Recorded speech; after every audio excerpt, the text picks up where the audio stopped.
I'm going to be answering WAEC 2019 chemistry objective past questions, and this is question number 2.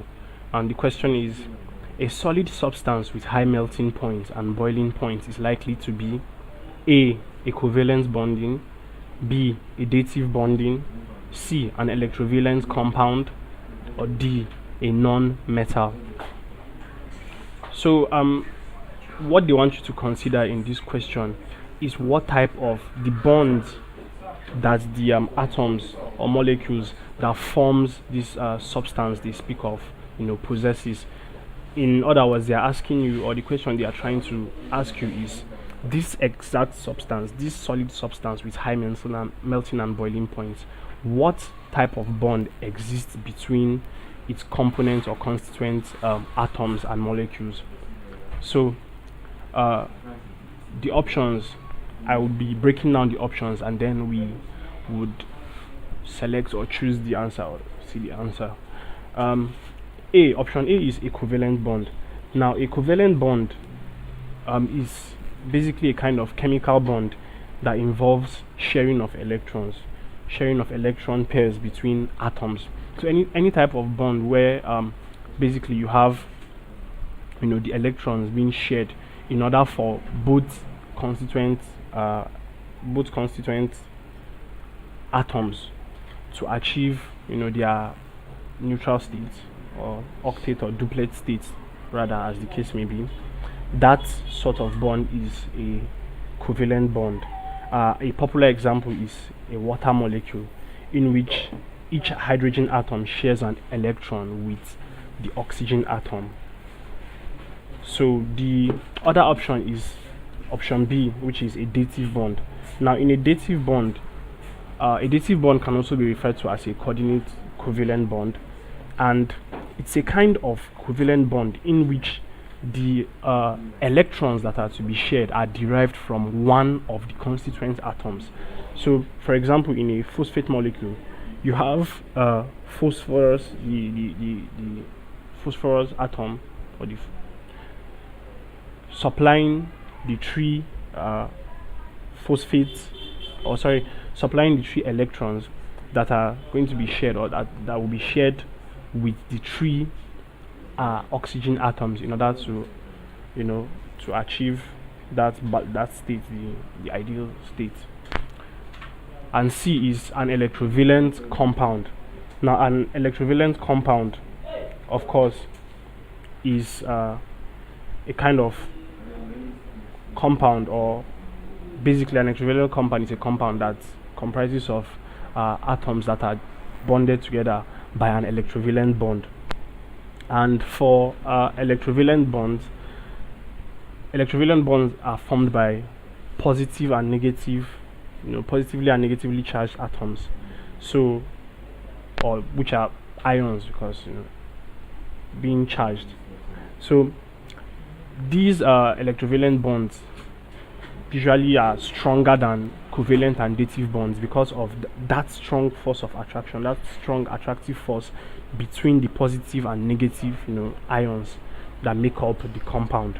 So electrovalent compounds usually have, or usually possess, strong electrovalent bonds. Now, for non-metals, of course, non-metals are basically elements, or found elements on the periodic table that require electrons, that receive electrons to achieve octet or duplet state.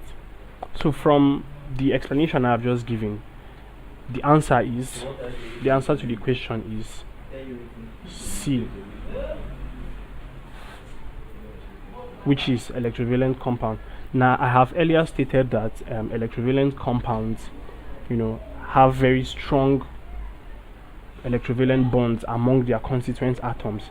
So due to these strong bonds between the constituent substances, constituent atoms, the melting points and boiling points are usually high due to these strong electrovalent bonds, and they are mostly solids. So that's an important fact to note. They are also, or mostly, solid. So electrovalent compounds is the answer to the question. Please subscribe to the YouTube channel for more videos. Thank you.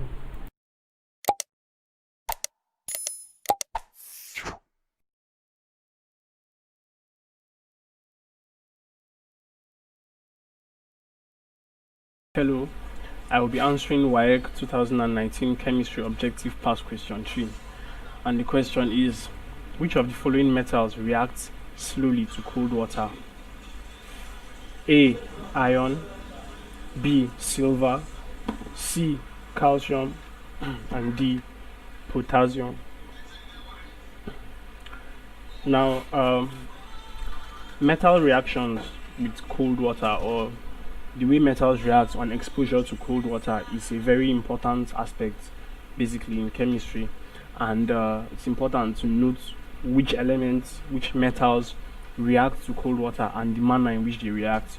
Do they react violently, or do they react slowly and much less violently than the other elements?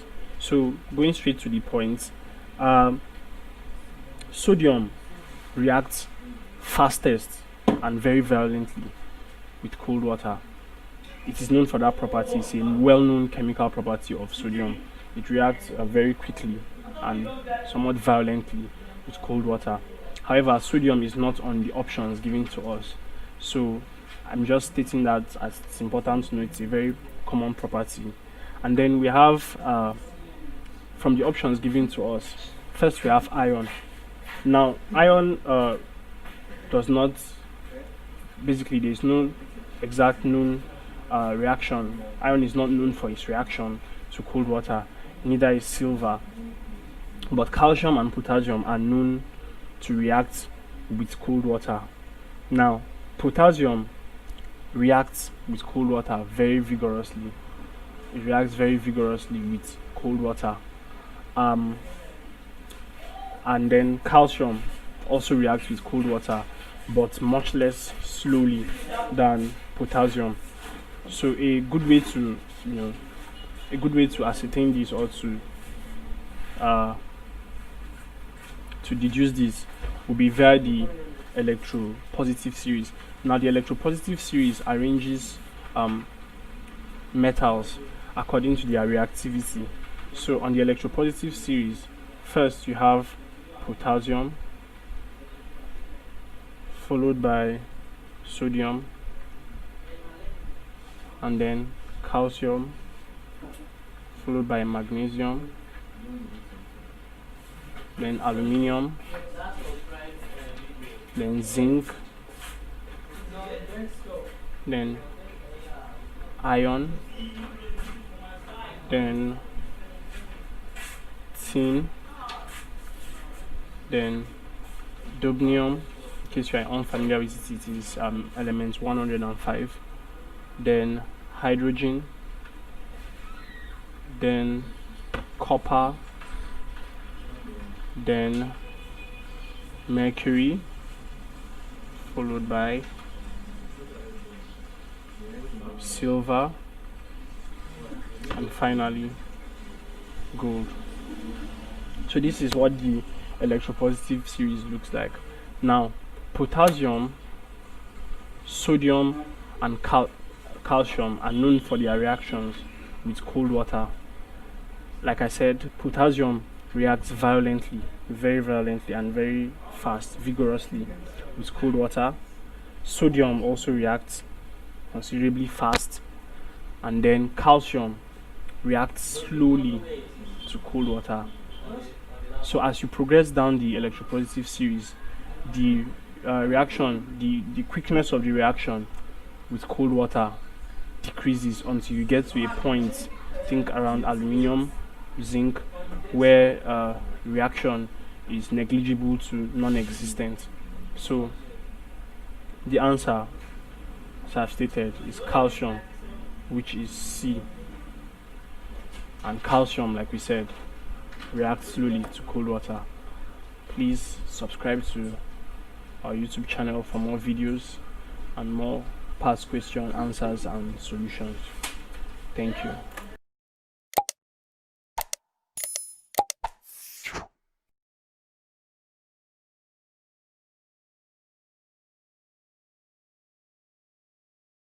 Hello, I'll be answering WAEC 2019 Chemistry Objective Past Question 4. And the question is, which of the following elements has the highest ionization energy? A. Calcium, B. Fluorine, C. Chloride, and D. Magnesium. Now, ionization energy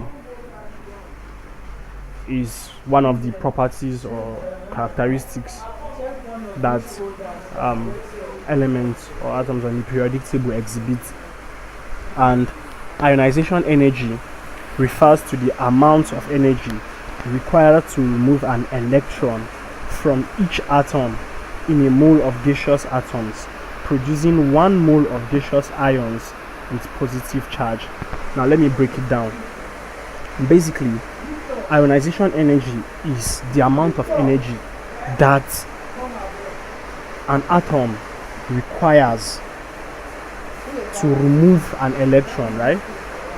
To remove 1 electron from its outermost shell from each atom, from each of the atoms in a mole contained, from each of the atoms contained in 1 mole of gaseous atoms. So the energy required by, the amount of energy required by an atom to remove 1 electron, to remove an electron from each atom in 1 mole of a gaseous atom is referred to as ionization energy.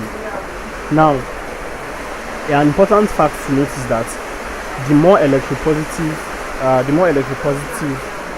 an element is, or the atom of an element is, the higher the tendency it is to lose an electron, because electropositive atoms are majorly metals, and basically metals are known as electron donors in reactions. So what I just said basically in simpler terms means that an electropositive atom or an atom of a metal is much more likely to lose electrons than much more electronegative atoms. So looking at the options here, you have calcium, which is basically a metal. You have fluorine, which is a highly reactive non-metal.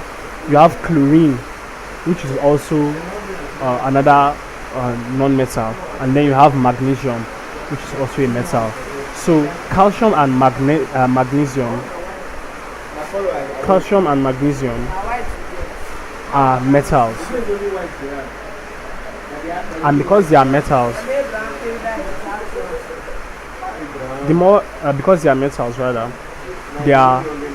they require lower energy. The energy required for them to remove electrons is lower, so they are ruled out of possibly being the answer, because the question is asking which one has highest ionization energy. Now we'll look at fluorine and chlorine. Fluorine is much more reactive than chlorine, and therefore the answer is B. Fluorine is a much more reactive non-metal than chlorine, so the answer is fluorine.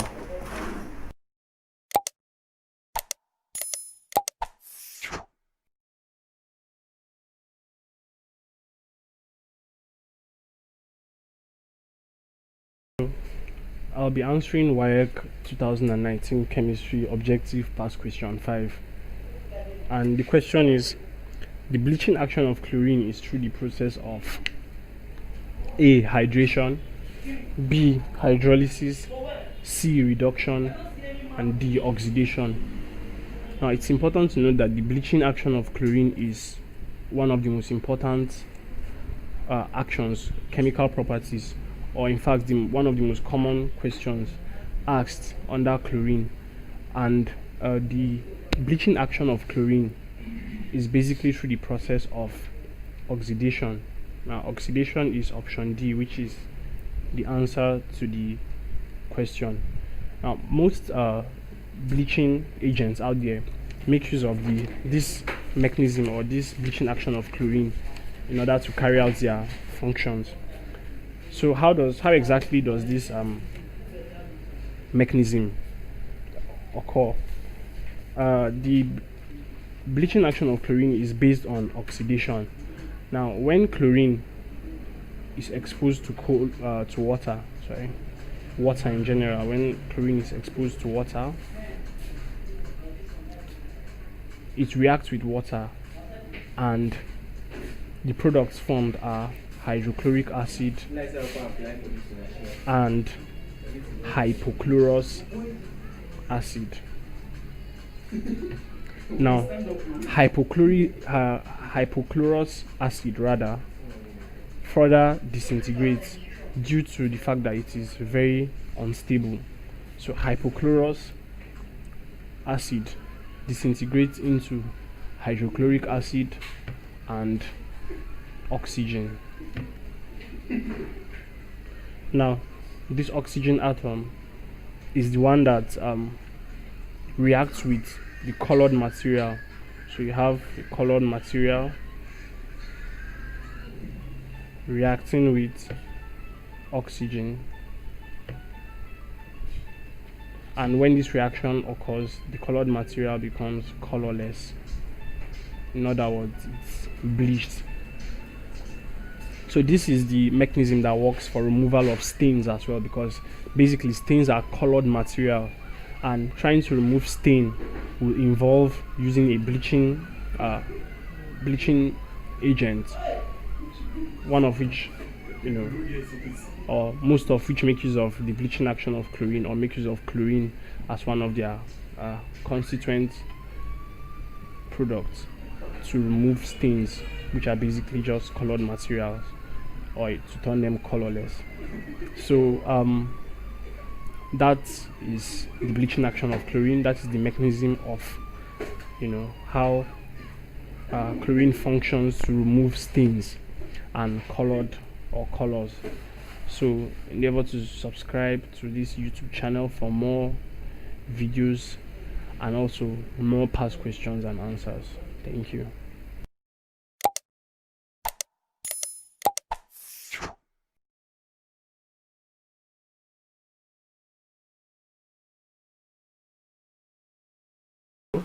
I'm going to be answering Wassce 2019 chemistry objective past questions, and this is question number 7.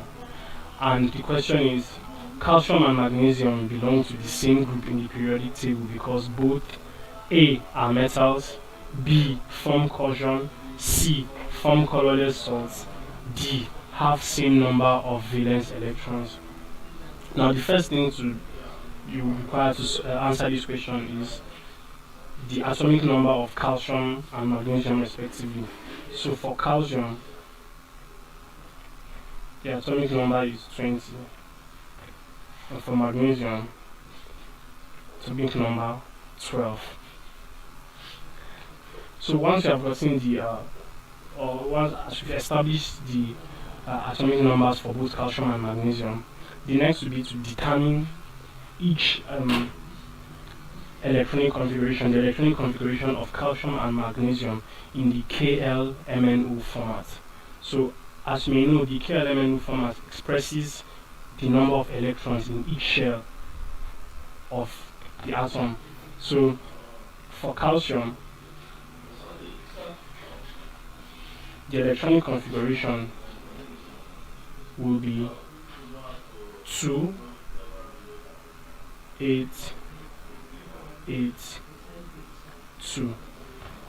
The reason is because the innermost shell, the K shell, can take a maximum of 2 electrons. So you have 2 electrons in the K shell. Then L, M, N can take 8 electrons, can take a maximum of 8 electrons, can each take a maximum of 8 electrons. So L for calcium takes 8, M takes 8, and then N, which is the outermost shell in a calcium atom, has 2 electrons. So for magnesium, the configuration will be 2, 8, 2. On the K shell, you have 2 electrons. On the L shell, you have 8, which is the maximum number you can take.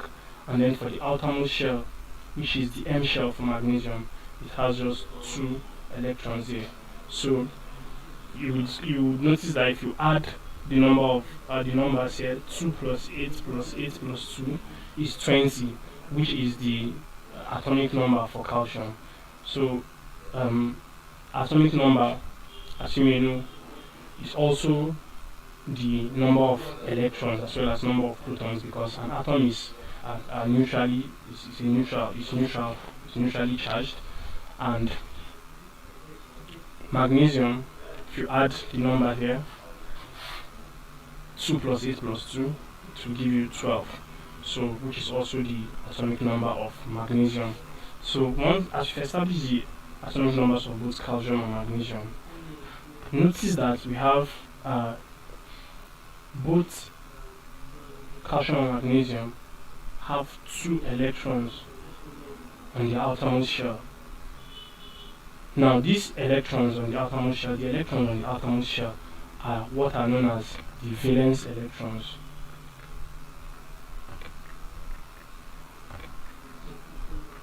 And these valence electrons are the ones that are involved in formation of chemical compounds, or generally involved in chemical reactions. So the number of valence electrons also tells us what group each element belongs to. So since both calcium and magnesium have 2 valence electrons, they belong to the same group. So the answer is D, as we have rightly established. So we can now see the reason why both calcium and magnesium belong to the same group, and that reason is because they both have the same number of valence electrons, or the same number of electrons on the outermost shell. Please subscribe to the YouTube channel, our YouTube channel, for more videos and also for more past questions and answers. Thank you.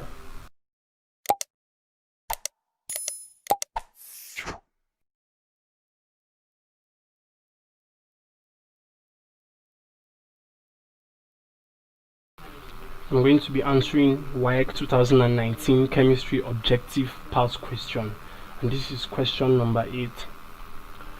The question is, which of the following substance is non-polar? A.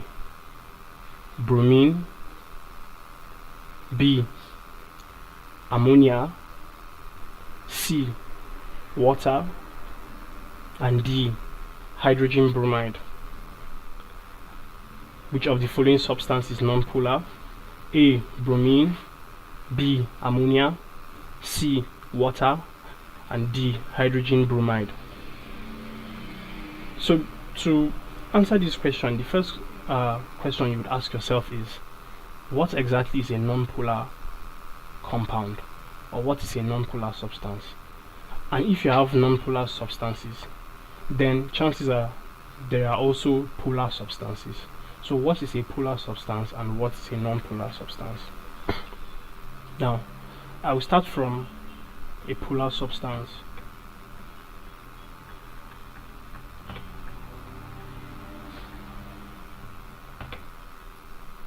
A polar substance or compound is any substance or any compound that has slight charges within that particular compound.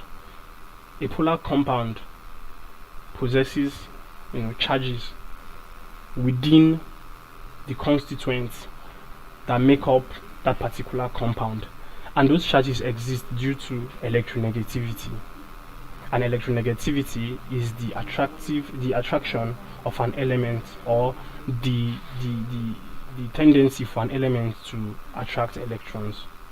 So polar substances basically are compounds, or examples of polar substances or polar compounds are water, hydrochloric acid,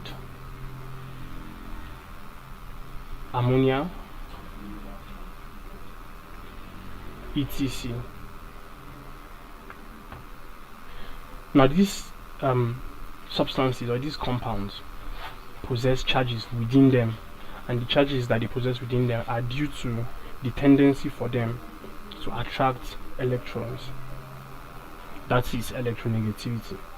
Now as for nonpolar compounds or nonpolar substances are the direct opposite of polar substances.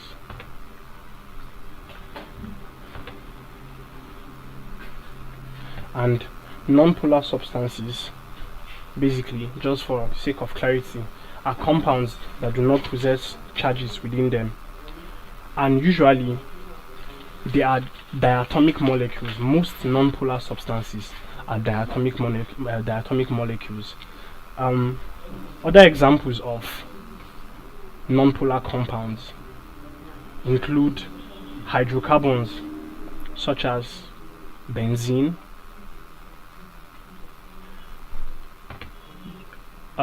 carbon dioxide is also an example of a nonpolar substance, and then all the noble gases, examples of which are helium, neon, are nonpolar substances or nonpolar compounds. Nonpolar substances would be a more appropriate name to call them. Now remember that I also mentioned that diatomic molecules are also examples of nonpolar substances. So from the options, you have bromine, ammonia, water, and hydrogen bromide. Now if you look at ammonia, we have already mentioned ammonia as an example of a polar substance, so ammonia is ruled out. We've mentioned water also as an example of polar substance, so water is ruled out. Hydrogen bromide is a chemical compound that comprises of hydrogen and bromine. So since it is likely to possess charges within it, so hydrogen bromide is ruled out. But bromine, this is bromine, and bromine is a gas, and you would agree with me that most gases exist as diatomic molecules, exist independently as diatomic molecules. Like hydrogen is a gas, so hydrogen exists independently this way as a diatomic molecule. So bromine is a diatomic molecule, and we listed diatomic molecules as examples of nonpolar substances. So the answer would be A, bromine. So bromine is a non-polar substance.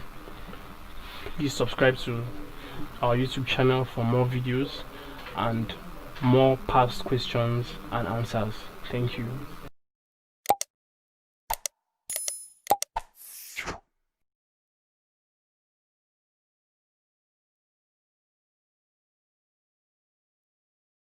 Hello, I'm going to be answering WAEC 2019 chemistry objective past questions, and this is question 9.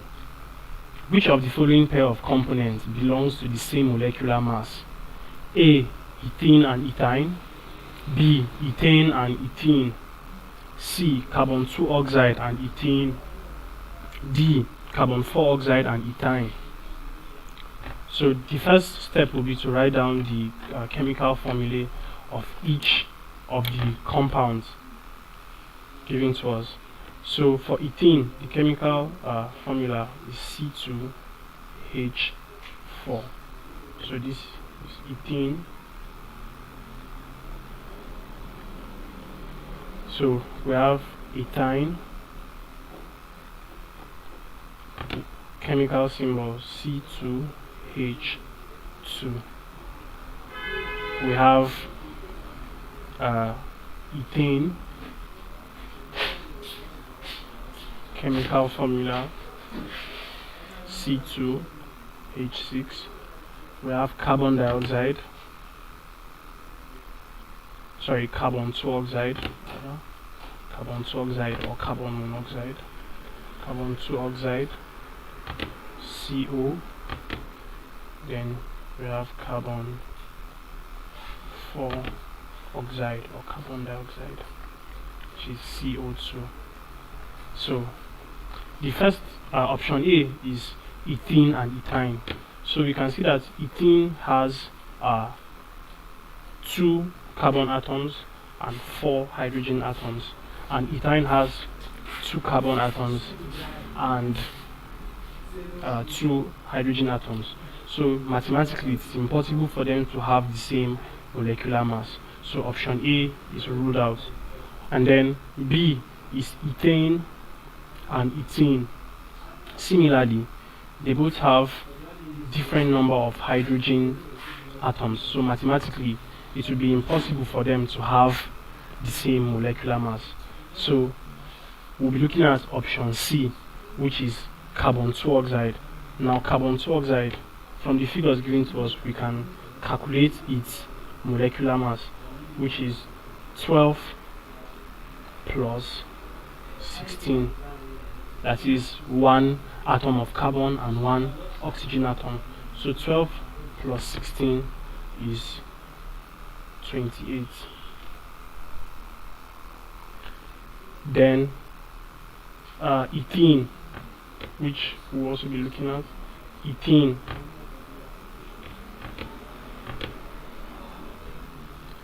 Ethene has 2 carbon atoms, so 12 multiplied by 2 plus 1 multiplied by 4. 12 multiplied by 2 is 24. 1 multiplied by 4 is 4. So 24 plus 4 is 28. Now carbon 4 oxide, 12 plus 16 multiplied by 2. Now 16 multiplied by 2 is 32, and 32 plus 12 is 44. And then ethyne, C2H2, which is 12 multiplied by 2 plus 1 multiplied by 2. So 12 multiplied by 2 is 24 plus 1 multiplied by 2, which is 2. So 24 plus 24 plus 2 is 26. So from this we can see that ethene has a molecular mass of 28 and carbon 2 oxide has a molecular mass of 28. So our answer will be C, which is carbon 2 oxide and ethene. So please subscribe to our YouTube channel, subscribe to this YouTube channel for more videos and also for more past question and answer.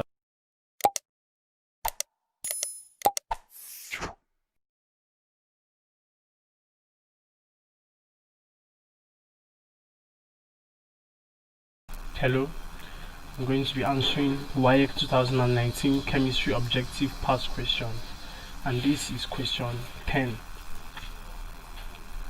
When an equilibrium is established between dissolved and undissolved solute, the solution is said to be A, saturated, B, unsaturated, C, concentrated, and D, diluted.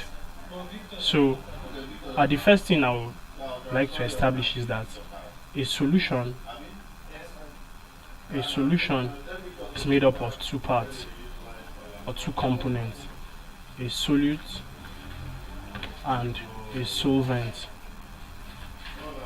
Now, in any topic considering or in solubility generally, the solute is the solid component,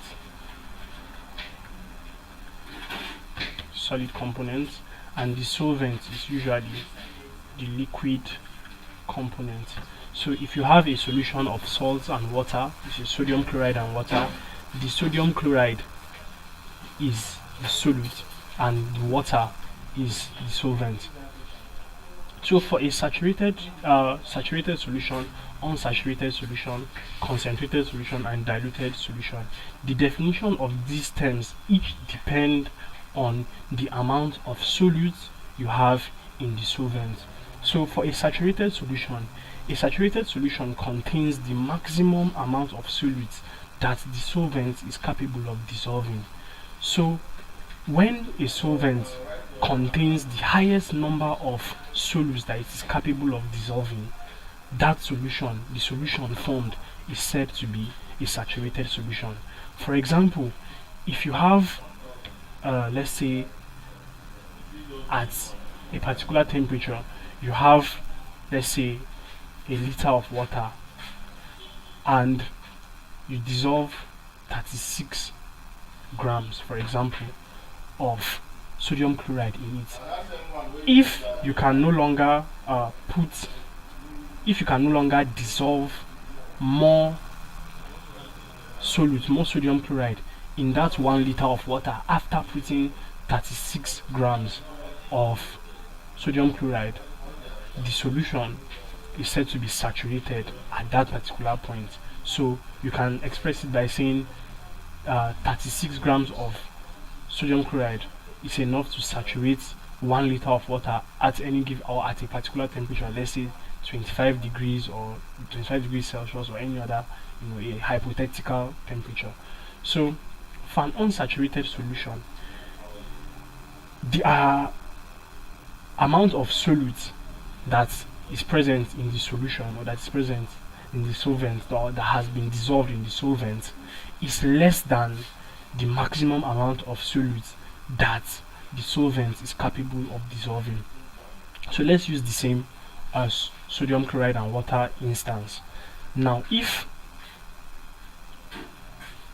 we have established the fact that 36 grams of sodium chloride is enough to saturate 1 liter of water, if you have less than 36 grams of sodium chloride in 1 liter of water, then it can be said that the solution you have is unsaturated, because the amount of solutes that you have in that water, in that solvent, is less than the maximum amount that can be dissolved. So in that instance, the solution is said to be unsaturated. Then for a concentrated solution, a concentrated solution is one that contains relatively large amounts of dissolved solutes. So if, let's say, in 1 liter of water also, for example, you dissolve a large amount of solute, let's say the solute in this, let's say the solute is sugar. So if you dissolve a considerably large amount of sugar in 1 liter of water, the solution can be said to be concentrated. Let's say you dissolve, let's say 30 grams of sugar in 1 liter, the solution can be said to be concentrated. Then for a diluted solution, you have relatively small amount of dissolved solution. So for example, in this same sugar and water instance, let's say you dissolve just 1 gram of sugar in 1 liter of water, the solution can be said to be diluted. Now, one thing I didn't mention is that in a saturated solution, the dissolved solute is in equilibrium with the undissolved solute, because the solvent is incapable of dissolving more solute. So there is an equilibrium established between the dissolved solute and the undissolved solute. and no dissolution will take place again. It doesn't matter how much more solute you put into the solvent or the solution. In this case, the no more solute is going to dissolve. So for this reason, an equilibrium has been established between dissolved solutes and the undissolved solutes. So when an equilibrium is established between dissolved and undissolved solutes, the solution will then be said to be saturated, which is A, and it's our answer. So please subscribe to this YouTube channel.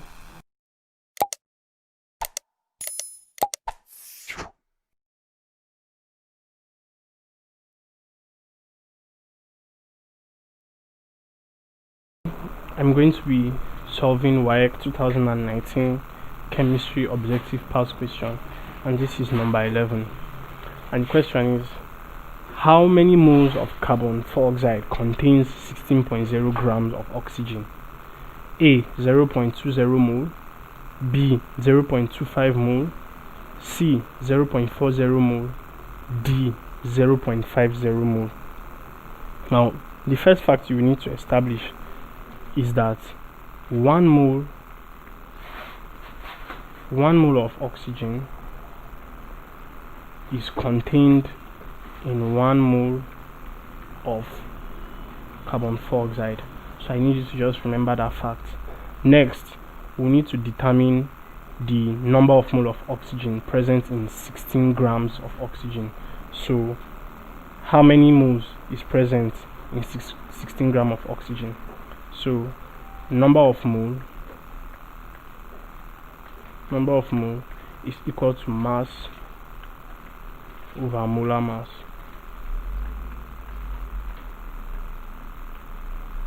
Now the mass we are considering is 16 grams, and the molar mass is 16 multiplied by 2, because there are 2 atoms of oxygen present in a molecule of oxygen, as seen here, O2. So 16 over 32, which is equal to 0.5 mole.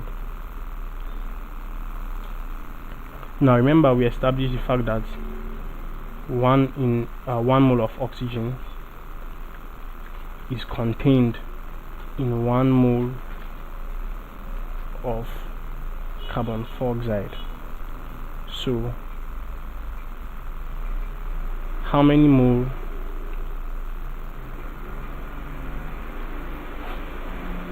of oxygen? 0.5 mole of oxygen is contained in how many moles of carbon dioxide? So if you do a cross multiplication, you would have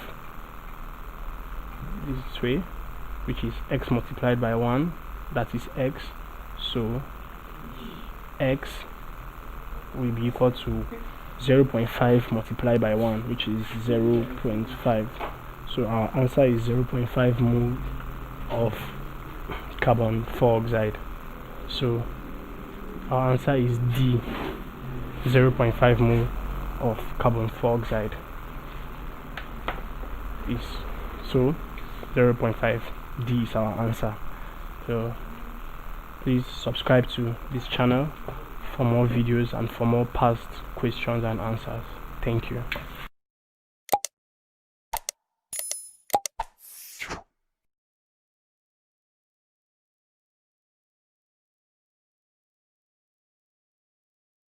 Hello, welcome to WAEC 2019 chemistry objective past questions, and this is question 12. Stoichiometry is based on the law of A, multiple proportion, B, constant composition, C, conservation of energy, D, conservation of mass. Now, to answer this question, I will first define stoichiometry.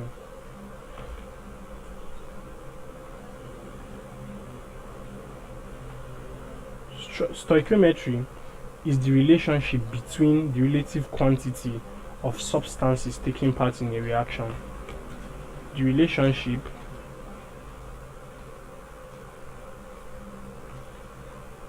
between the quantities of substances taking part in a reaction, in a chemical reaction. So in order to answer this question, we need to define each of the options to see which one is closest, or to see which one gives us an idea on what stoichiometry is all about. Now, the law of multiple proportion, like I said, it's a law. So multiple proportion states that if two or more elements form more than one compound,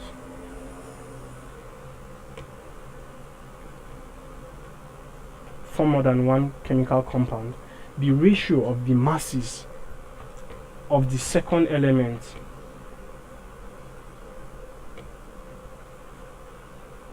which is element 2, and a fixed mass of element 1 will always be ratios of small numbers.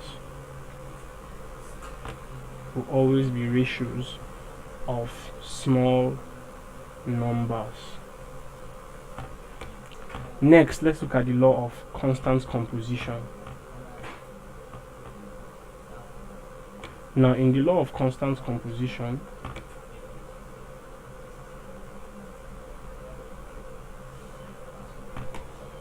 a given chemical compound will always contain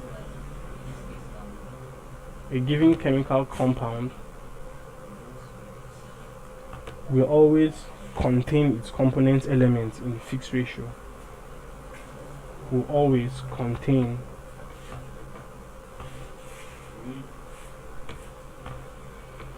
Its elements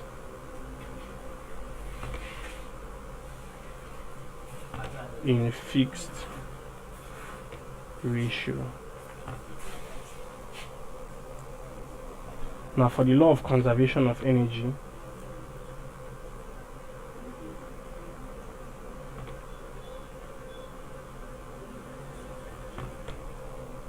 energy can neither be created nor destroyed.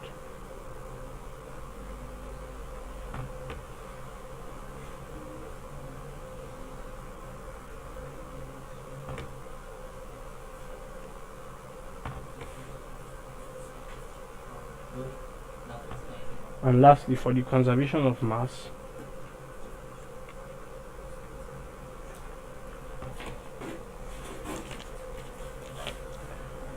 the total reacting mass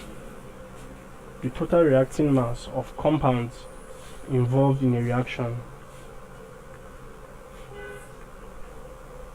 is equal to the total mass after the reaction.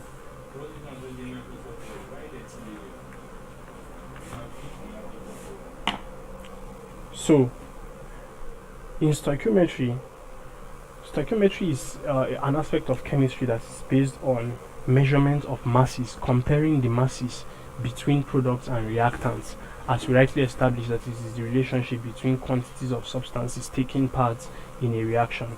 So from this, the law that is given to us amongst the options that talks about masses of components in a reaction being equal to before and after a reaction, or being equal to each other before and after a reaction, is the law of conservation of mass, which is the answer to this question. So please subscribe to this YouTube channel for more past questions and answers, and for more videos.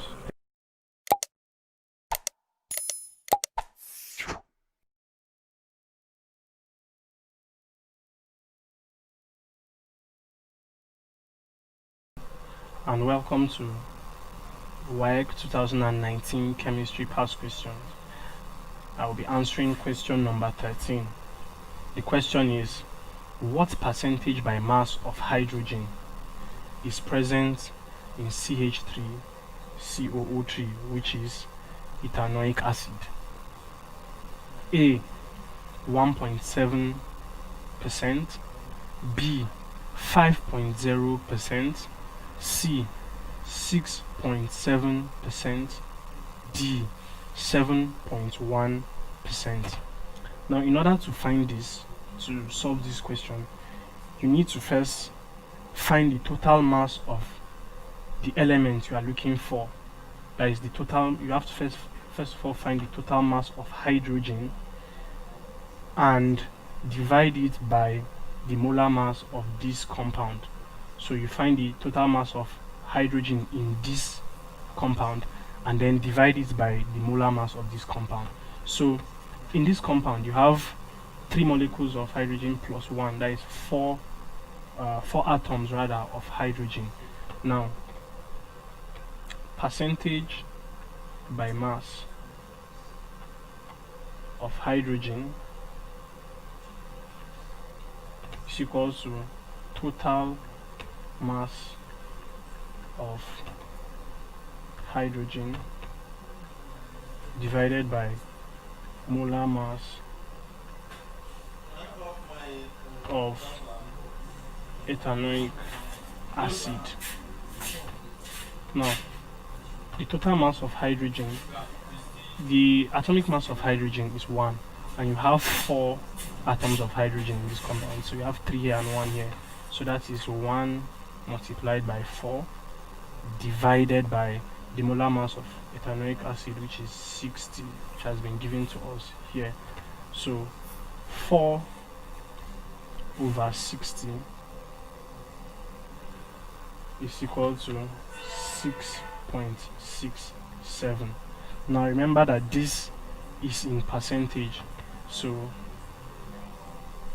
6.67% is our final answer, and 6.67% is approximately 6.7%, and that is option C, which is the answer to this question. So please subscribe to this YouTube channel for more videos and for more past questions and answers.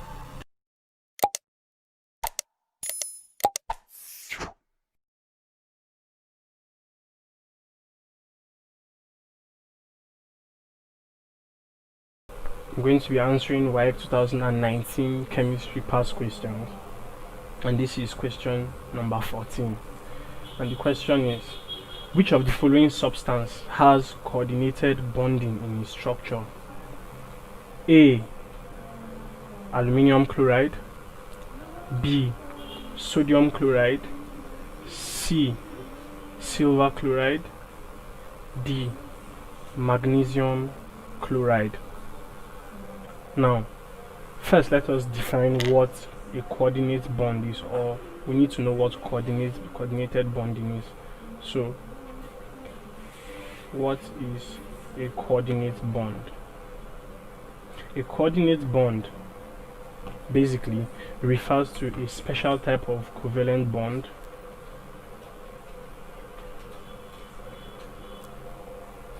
where only one atom donates the electrons to be shared in the chemical reaction. Now that we've established what coordinate bonding is, the first option is aluminium chloride, made up of 2 atoms of aluminium and 6 atoms of chlorine. Now structurally, you would have, let me illustrate it. You have aluminium atoms, 2 in number. So aluminium has 3 electrons on its outermost shell. So let's assume this structure I've just drawn is the outermost shell of aluminium. So you have 3 electrons on it. So you have 2 of that.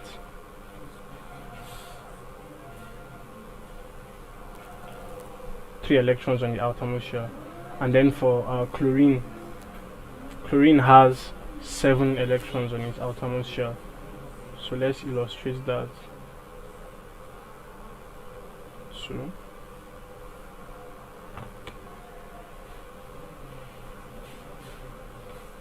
three, 4, 5, 6, 7. So you have 6 of it. Now for sodium chloride, you have 1 sodium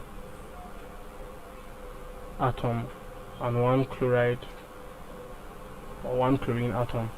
Now the chlorine atom, of course, as we have said, has 7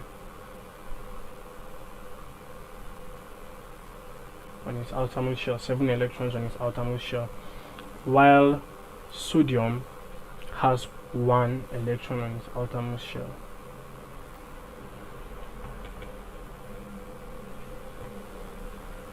Now silver also has 1 electron on its outermost shell in silver chloride. So silver has just 1 electron on its outermost shell, and it combines with a chloride ion with 7 on its outermost shell, 7 electrons on its outermost shell. Magnesium chloride. Magnesium has 2 electrons on its outermost shell. So let's take this to be our magnesium with 2 electrons on its outermost shell. Now it combines with two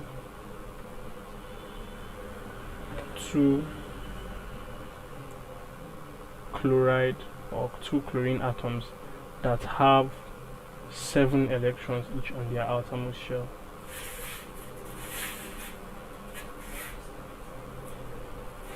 So that is it. Now the first thing we have to notice that, or we have to rule out, is that from the way it looks, sodium chloride and silver chloride cannot be under coordinate bonding, because looking at the structures of the atoms, what happens here is electrovalent bonding, because sodium and silver respectively will donate their valence electron to chlorine in order to form the product. As for magnesium chloride will share magnesium chloride will donate rather 2 of its valence electrons to the 2 chlorine atoms. So that is also electrovalent bond. So magnesium chloride, all of them, this and this, are all electrovalent bonds that are formed.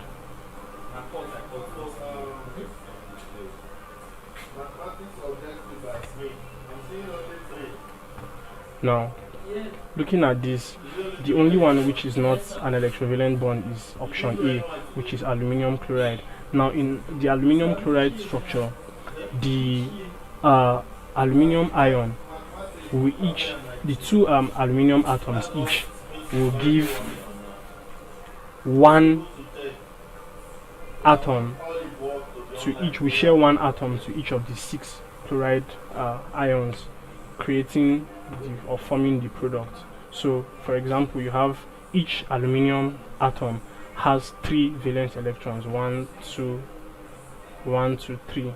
So you have another aluminum with 1, 2, 3. So those 3, and you have 6 chloride.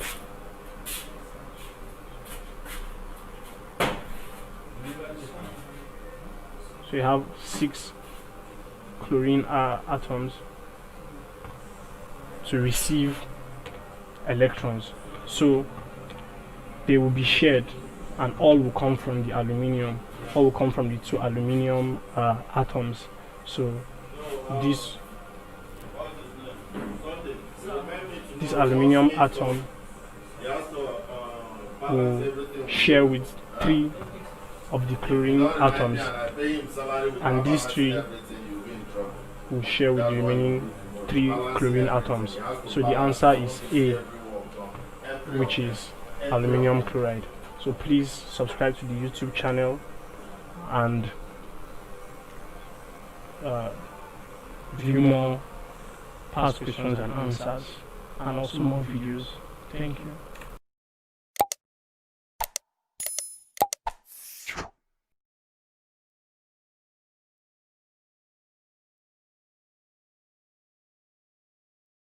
Hello, I'm going to be answering Wassce 2019 chemistry past questions, and this is number 15.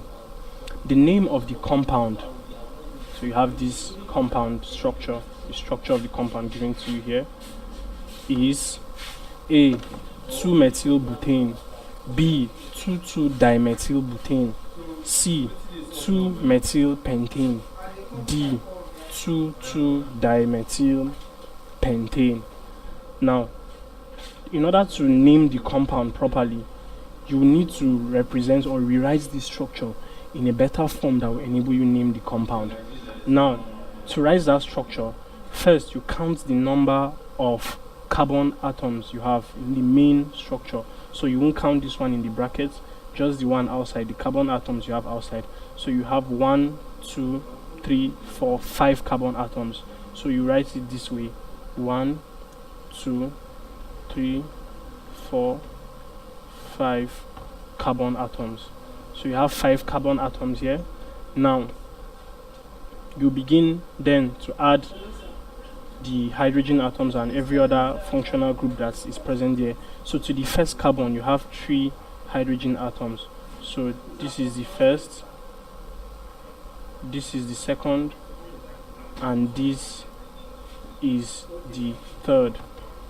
Now for the second carbon atom you have a methyl group, so CH3, write it there. Then so the methyl groups are 2, as you can see here, CH3 in bracket, then 2. So there are 2 methyl groups, so you add the second methyl group here. Then CH2 is next, so you have 2 hydrogen atoms here, so 1 here and 1 up here. Then for the fourth you also have 2 hydrogen atoms, represented this way. For the fifth you have 3, so this, 3 hydrogen atoms. Now that we have represented it in this structure, the next thing we will do is to name it. How do you name an organic compound? First, you count the number of carbon atoms, starting from the carbon atom closest to the functional group. So this is carbon atom 1, this is 2, this is 3, this is 4, this is 5, and it is an alkane because there is no double bond or triple bond. It's all single bonds linking each of the carbon atoms. So that then means that, and since we have 5 carbon atoms, it means the name will end in pentane, which is 5 carbon atoms. Now next thing you will do is the carbon atom where you have the functional group, to the carbon atom where you have the functional group, you determine which functional group is attached to that carbon atom. So the functional group you have there is methyl, and you have 2 methyl attached to the carbon. So the carbon is the second carbon, and both methyl groups are attached to the second carbon. So that will be 2, 2, because you have 2 methyl groups attached to the carbon atom. Di, of course, di standing for 2, dimethylpentane, 2,2-dimethylpentane, and the answer to that is D. So that is the answer to this question and how to name an organic compound. So please subscribe to this YouTube channel for more past question and answers and for more videos. Thank you.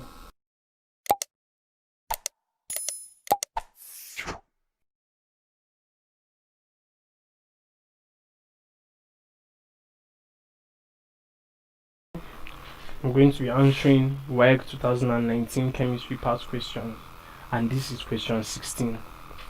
The properties of a good primary standard include the following except A. High molecular mass, B. Low molecular mass, C. High degree of purity, D. Readily available. Now first I will define what a primary standard is. A primary standard is a chemical reagent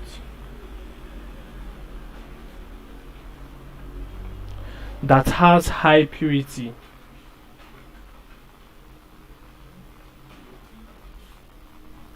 and is sufficiently accurate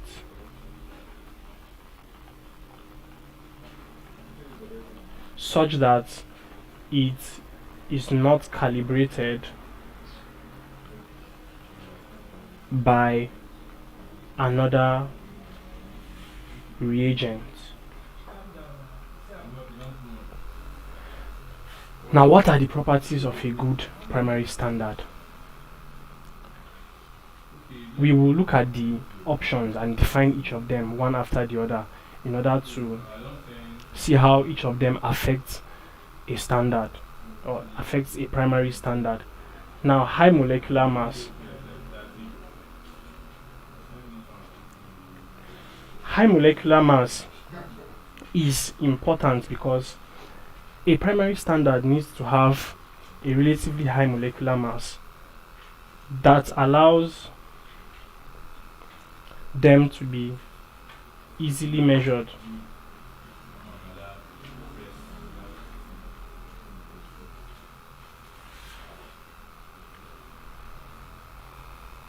Now, a high molecular mass enables the primary standard to be easily measured and accurately weighed without or with minimal error. Now, low molecular mass. The low molecular mass, of course, is opposite of high molecular mass, and if it is opposite of high molecular mass, it means that there will be difficulty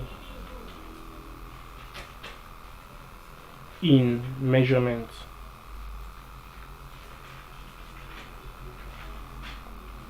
High degree of purity. For high degree of purity, the primary standard must have a sufficiently high degree of purity such that calibration is not needed.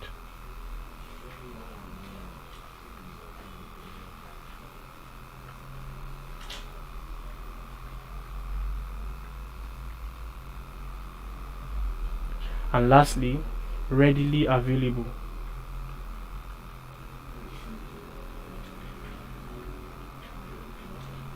Of course, a good primary standard must be available, readily, must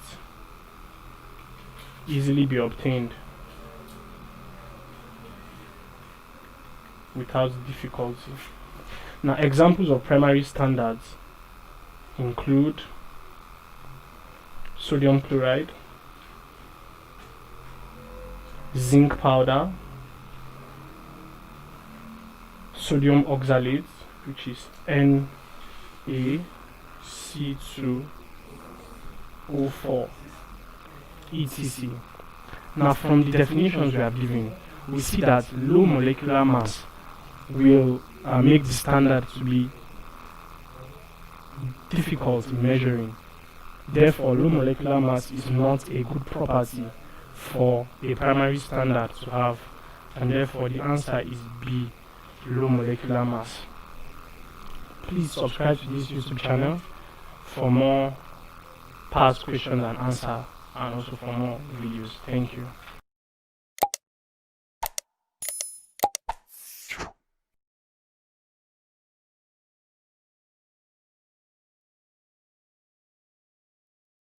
I'm going to be answering Wassce 2019 Chemistry Objective Past Question 17. What is the solubility of a salt X at 25 degrees Celsius if the standard solution of the salt contains 0.28 grams in 100 cm³ of solution? A. 0.05 moles per dm cube, B. 0.10 moles per dm cube, C. 2.60 moles per dm cube, D. 2.80 moles per dm cube. Now, solubility is equal to mass over molar mass multiplied by 1000 over volume. Now, the mass is 0.28 grams, so that is 0.228 divided by the molar mass, which is this, x equals 56 grams, that is 56.0 multiplied by 1000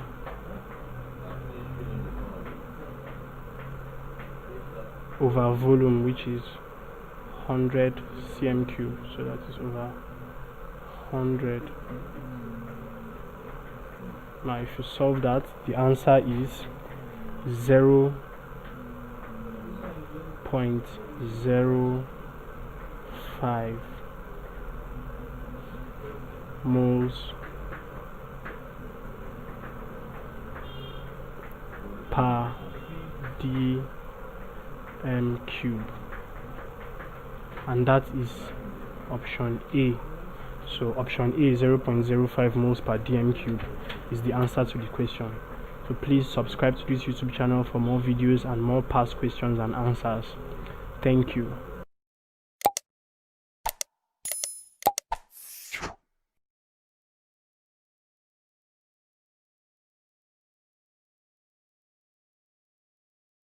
I'm going to be answering WAEC 2019 chemistry objective past question 18. Vinegar is an aqueous solution of A. hydrochloric acid, B. ethandoic acid, C. ethanoic acid, D. hydrofluoric acid. Now first things first, what is vinegar? Now vinegar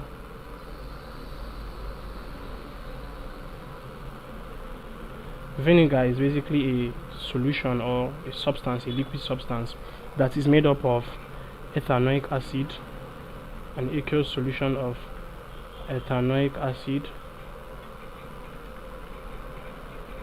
mixed with some flavorings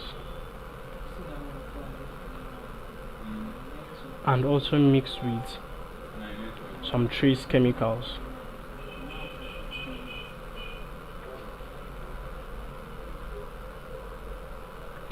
So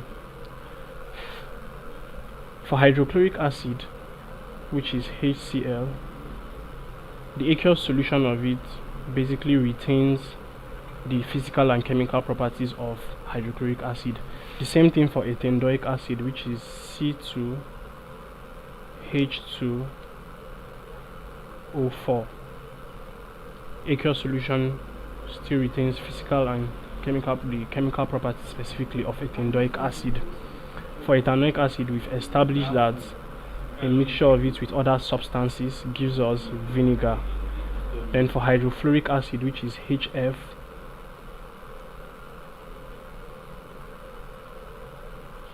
the aqueous solution of it also retains the chemical properties of hydrofluoric acid.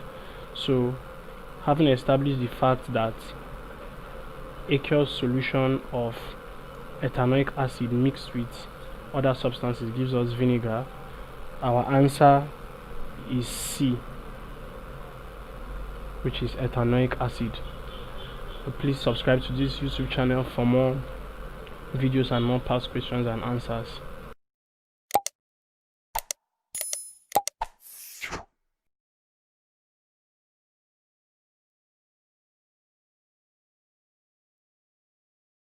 I'm going to be answering WAEC 2019 chemistry objective past question 19.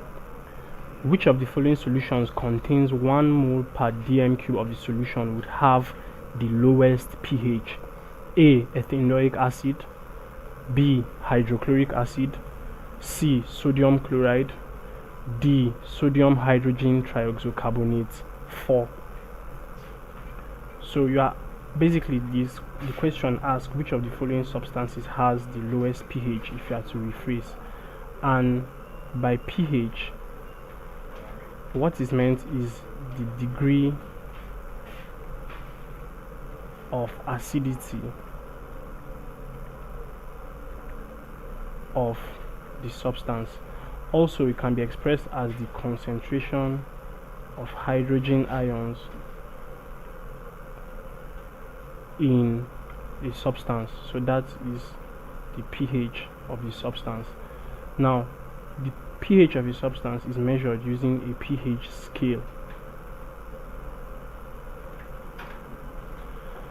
And basically, a pH scale has values ranging from 0 to 14. So, from 0 to 6. Values from 0 to 6 are acidic.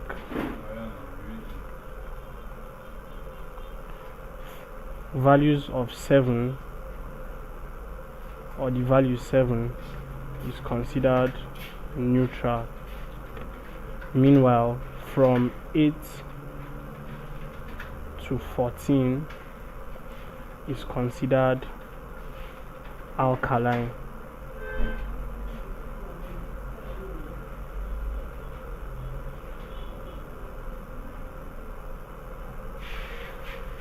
So these are the pH values. So for ethandoic acid is a weak acid,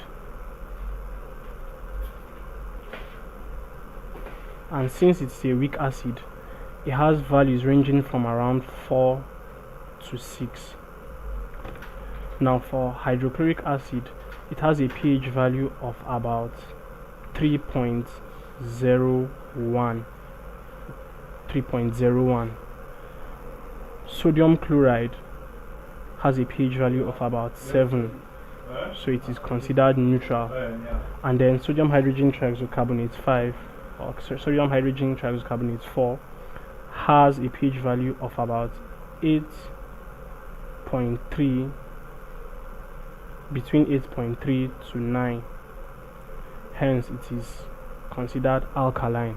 So from this question, the lowest pH is hydrochloric acid, and hydrochloric acid is option B, which with a pH value of 3.01 has the lowest pH and is the answer to this question. So please subscribe to this YouTube channel for more videos and for more past questions and answers. Thank you.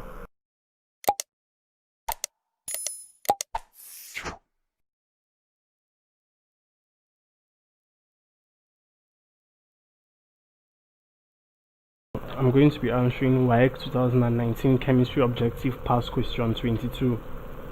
Consider the following reactions. So you have aluminium hydroxide reacting with tetraoxosulfate 6 acid to yield aluminium tetraoxosulfate 6 and water. How many moles of tetraoxosulfate 6 acid is needed to proceed 0.5 moles of aluminium tetraoxosulfate 6? A. 0.5, B. 1.0, C. 1.5, D. 3.0. Now looking at the reaction, we see that 3 moles of tetraoxosulfate 6 acid, that is 3 moles of H2SO4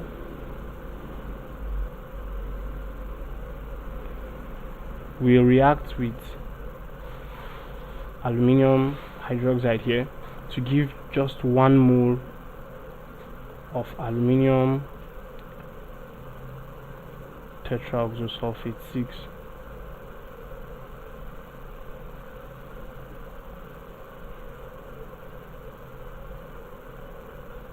So we have just 1 mole produced. So the question asks, how many moles of tetraoxosulfate 6 acid is required to proceed 0.5 moles of aluminium tetraoxosulfate 6? So let's call that amount, that number of moles of tetraoxosulfate 6 acid required, as X. Let's call it X, which is our unknown number of moles. Now, if 3 moles of H2SO4 produces 1 mole of this, so I'll add 1 here, that is 3 moles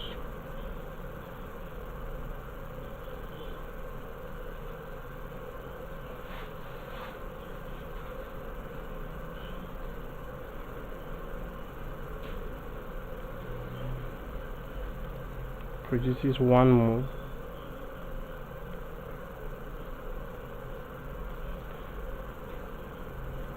how many moles will produce 0.5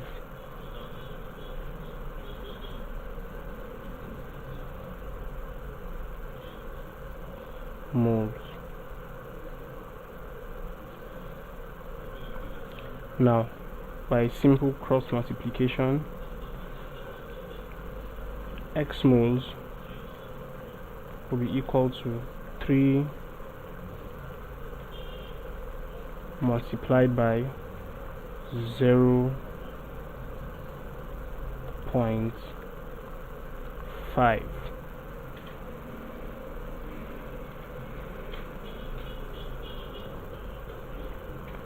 and that is equal to 1.5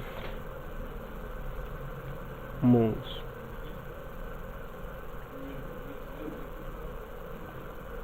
So this means that 1.5 moles of tetraoxosulfate 6 acid will be required to produce 0.5 mole of aluminium tetraoxosulfate 6. So our answer is C, which is 1.5 mole. So please subscribe to this YouTube channel for more videos and for more past questions and answers. Thank you.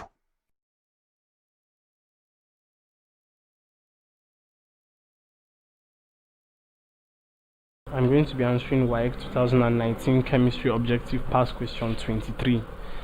Which of the following pair of substance has the highest neutralization? A. Strong acid and strong base. B. Weak acid and weak base. C. Strong acid and weak base. D. Weak acid and strong base. Now, first things first, what is a neutralization reaction? Now, a neutralization reaction is one that involves, or is the reaction between an acid and a base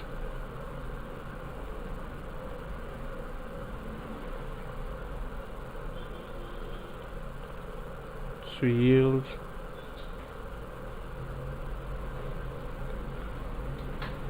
a salt and water.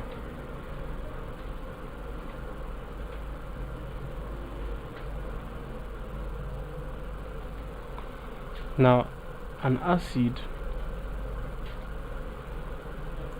is a chemical substance that dissociates in water to liberate hydrogen ions, while a base dissociates in water as well to liberate hydroxyl ions. So what differentiates a strong acid from a weak acid? A strong acid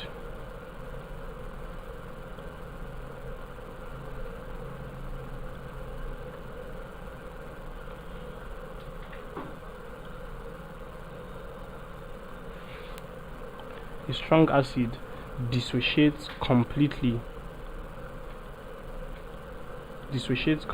to yield hydrogen ions. So complete dissociation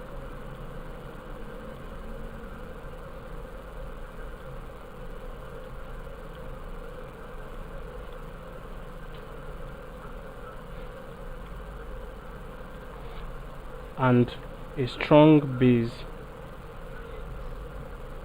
dissociates completely as well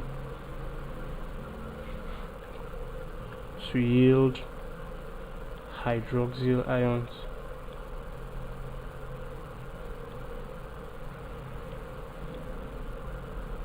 So for a weak base there is complete dissociation and hydroxyl ions are liberated.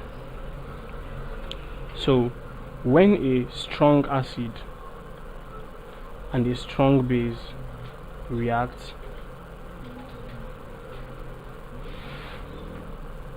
the complete dissociation of the hydrogen ions and the hydroxyl hydroxyl ions brings about ready formation of water, and because the positive ion has been dissociated from the acid and the negative ion dissociated from the base, the remaining part of the acid reacts with the remaining part of the base to form the salt. So for example, if you have the strong acid as hydrochloric acid and the strong base as sodium hydroxide, when the hydrogen ion is liberated and the hydroxyl ion liberated and water is formed, the sodium ion, which is the remaining part of the base, reacts with the chloride ion to give sodium chloride, which is a salt. So because of this complete dissociation and liberation of hydrogen and hydroxyl ion, the neutralization is very, very strong.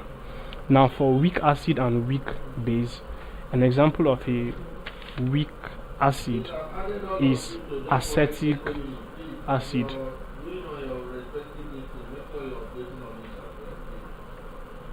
Acetic acid is an example of a weak acid. Now when acetic acid reacts with a weak base such as ammonia, there is partial dissociation of hydrogen ions from acetic acid and partial dissociation of hydroxyl ions from the ammonia, and for that reason salt and water isn't readily formed because of the partial dissociation. Similarly, when a strong acid reacts with the weak base, because the weak base does not liberate all its hydroxyl ions, neutralization to form a salt doesn't take place very easily, and also the same for weak acid and strong base. So from the explanation given, the strongest reaction or the highest neutralization is between a strong acid and a strong base, which is option A. So please subscribe to this YouTube channel for more videos and more past questions and answers. Thank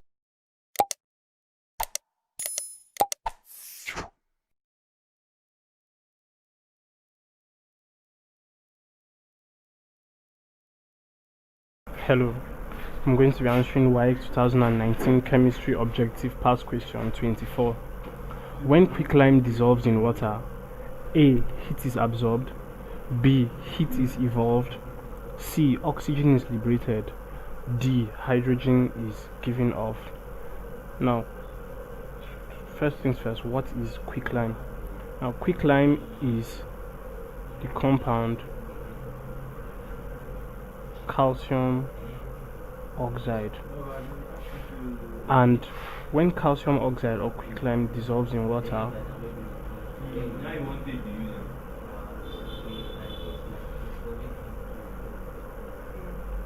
when it reacts or is dissolved in water, the product given off is calcium hydroxide.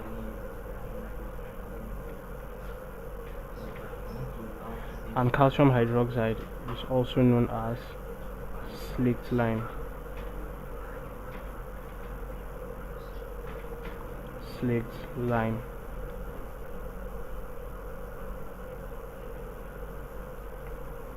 Now this reaction between calcium oxide and water, or quicklime and water, is exothermic.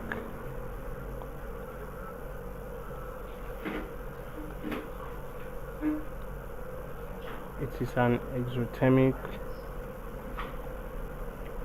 reaction, and an exothermic reaction is a reaction, simply put, where heat is evolved. Heat is evolved or given off in an exothermic reaction. Another way to put it, the enthalpy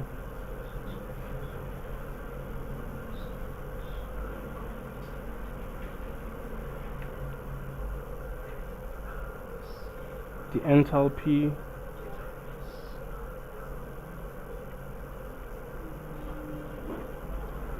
which is the a unit used to measure or the quantity which represents the equivalent of total heat in the system being this reaction.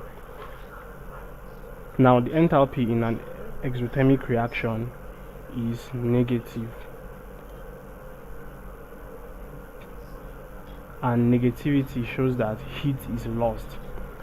So from this reaction, or from this analysis, when quicklime dissolves in water, it gives slaked lime, and we have established that the reaction is exothermic.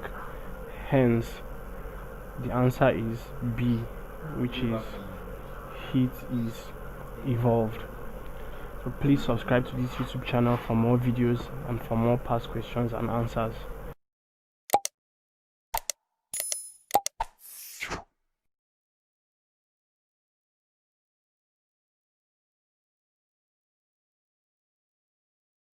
I'm going to be answering WAEC 2019 Chemistry Objective Past Question 25.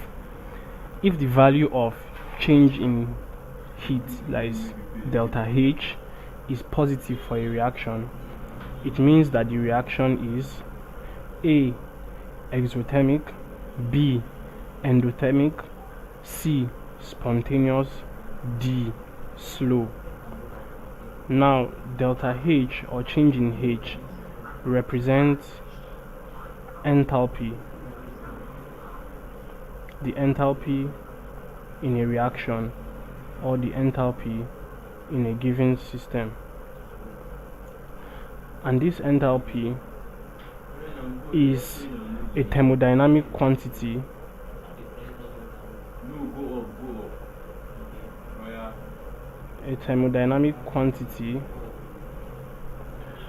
which is equal to, or which can be referred to as, the total heat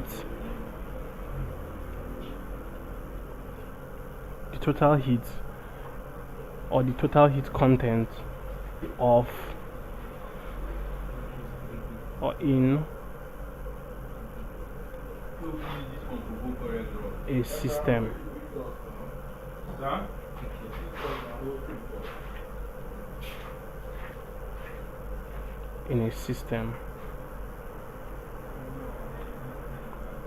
So that is what delta H stands for.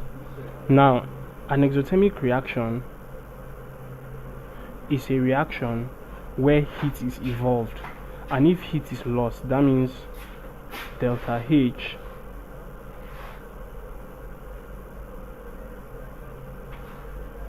since heat is lost, delta H is negative. For an endothermic reaction, heat is gained or heat is absorbed. Therefore, delta H is positive for an endothermic reaction.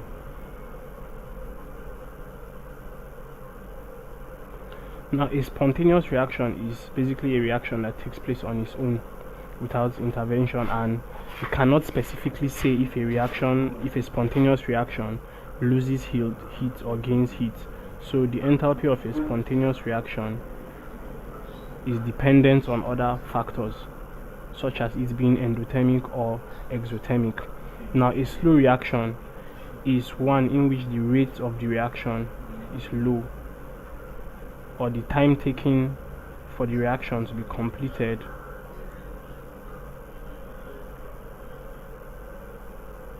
is low, it's very slow. So by these definitions, an exothermic reaction is negative enthalpy, an endothermic reaction is positive enthalpy. So from the question, it asks for positive enthalpy, and we have established that it is an endothermic reaction.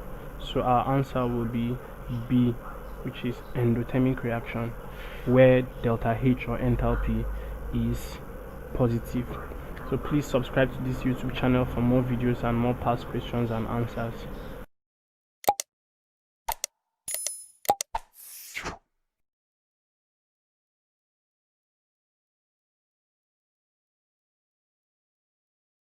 So I'm going to be answering WAEC 2019 Chemistry Objective Past Question 26. Which of the following compounds is formed by the oxidation of ethanol? A. C2H4CO2H, B. C2H5CO2H, C. CH3OH, D. CH3CO2H. Now, first things first, ethanol belongs to the family of organic compounds known as alkanols.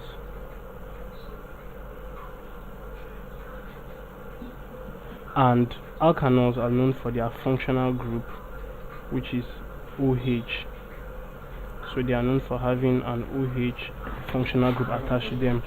And the chemical formula of ethanol is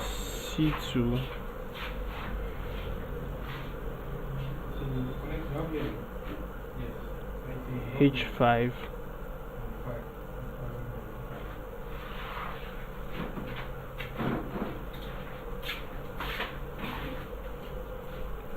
OH. So you can see that ethanol has the functional group OH attached to it. Now, in the oxidation of ethanol reacts with a compound known as sodium dichromate.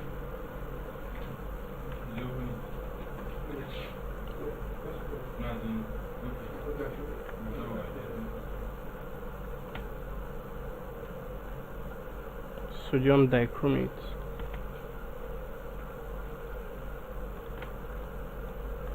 It is the first stage in the oxidation of ethanol.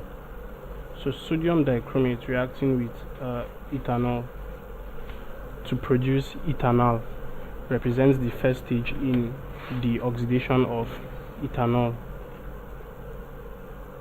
And ethanol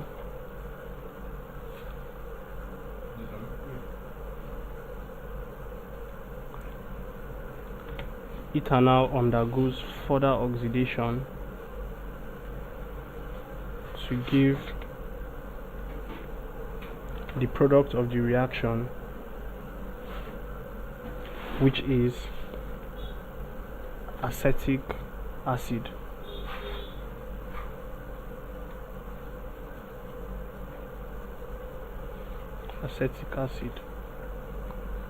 Now, acetic acid is also known as ethanoic acid and is represented by the formula CH3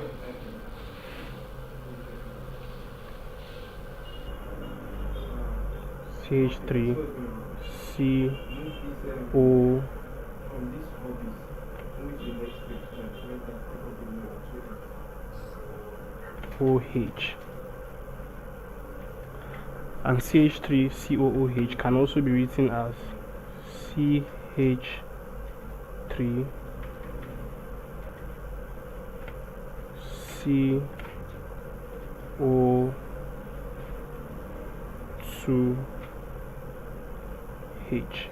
The reason is because here you have two oxygen atoms, so represented by CO2H.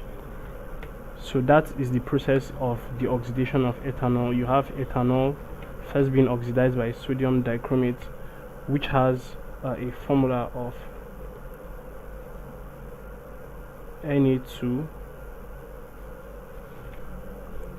Cr2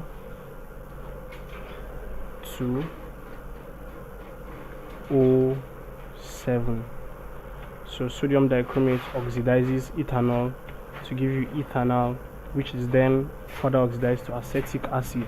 And acetic acid is also called known as ethanoic acid and represented by this formula CH3COOH, which can also be represented as CH2CO2H. So by going by that explanation, the answer is D, which is acetic acid or ethanoic acid. So please subscribe to this YouTube channel for more videos and also for more past questions and answers.